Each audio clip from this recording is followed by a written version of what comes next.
Sobrang bilis bang maubos yung data connection mo at pagdating ng hapon or ng gabi ay parang nararamdaman mong sobrang bagal na ng ating internet data connection? So tulad sa nakita mo sa ating thumbnail or nabasa mo sa ating title, paano nga ba natin solusyonan yung mabilisan or mabilis na pagkaubos ng ating niload na data sa ating SIM card mga tropa? Mapa-smart man yan, Globe, etc. kung anumang network yan. So applicable ito sa lahat ng network. Nga pala mga tropa, mga ma'am, mga sir, kumusta kayo dyan? Welcome back na naman sa ating panibagong mabisang tutorial dito lamang sa ating Mumunting channel. Ayan, tulad sa nakita mo sa ating thumbnail, labasan mo sa ating title, paano nga ba natin solusyonan yung mabilisang pagkaubos ng ating data connection. But before that, kung bago ka lamang pala sa ating Mumunting channel, kung disave kung makahingi sa'yo ng subscribe, baka naman tropa, maraming salamat in advance. Tap mo na rin yung bell icon dyan sa baba para ikaw ang unang ma-notify sa ating mga susunod pang mga mabibisang mga content, mga tutorial. So usual ito na problema ng nakadata, yung parang sobrang bilis na makain or maubos yung kanyang data connection. Simple lang yan mga tropa, i-off lang natin yung tinatawag na auto-update ng ating phone mga tropa.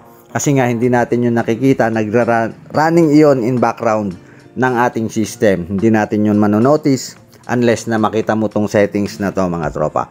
Yun ang lumalamon, yun yung kumakain ng ating niload na data mga tropa. First step natin, pupunta tayo syempre sa ating Google Play Store mga tropa. And then itatap natin dito sa right upper part yung ating icon ng ating email. So pagdating mo dito sa ating Google account is pupunta ka lamang dito sa baba sa settings. Yan. Pagdating mo naman sa settings is pupunta tayo dito sa tinatawag na network preferences mga tropa. Tatype natin yung right side nya. And then pupunta tayo dito sa auto update apps. Tatap mo lang yan and then mapupunta ka dito sa interface na to. Ang dapat na choice dito is dito sa don't auto-update apps. Ibig sabihin yan, hindi niya i-auto-update yung ating mga application. Kapag nakatap kasi dito sa update all apps over Wi-Fi or mobile data, automatic yan mga tropa na pag open natin ng ating data connection is i-update niya yung mga outdated na mga application. Yan. So, ang problema ngayon, sasabihin mo paano kaya yung mga outdated kong mga application, paano na sila ma-update. So, ayan, pag na-choose na natin to, magbaback lang tayo. Ibig sabihin yan, na-off na natin yung auto-update ng ating system. So, ima-manual update naman natin ngayon mga tropa, yung mga needed na mga application. So, pupunta ulit tayo sa right upper part. Ayan, then pupunta tayo dito sa Manage Apps and Device, pare. Ayan. Pagdating mo dito, nandito na, dito mo makikita yung mga available na update mga tropa. So dito sa updates available, so 46 updates pending. So pending ngayon kasi naka-off yung aking auto update. Titignan na lang natin yung detalye. So see details, tatap natin yung see details. And then nandito na lahat ng application na nagraran sa ating system. Mamimili ka na lang dyan ng importante na i-update mo. For example, tong Facebook Lite. So tatap mo lang yung update dito sa right side niya. And then kusa na siyang mag-update mga tropa. So manual siyang mag-update.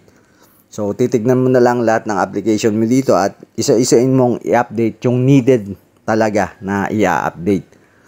Or pwede mo naman siyang i-update lahat kapag ka nakakonect ka na sa, for example, sa public wifi or kahit anong wifi, para pag nag-open ka ng data is updated na yung ating mga application.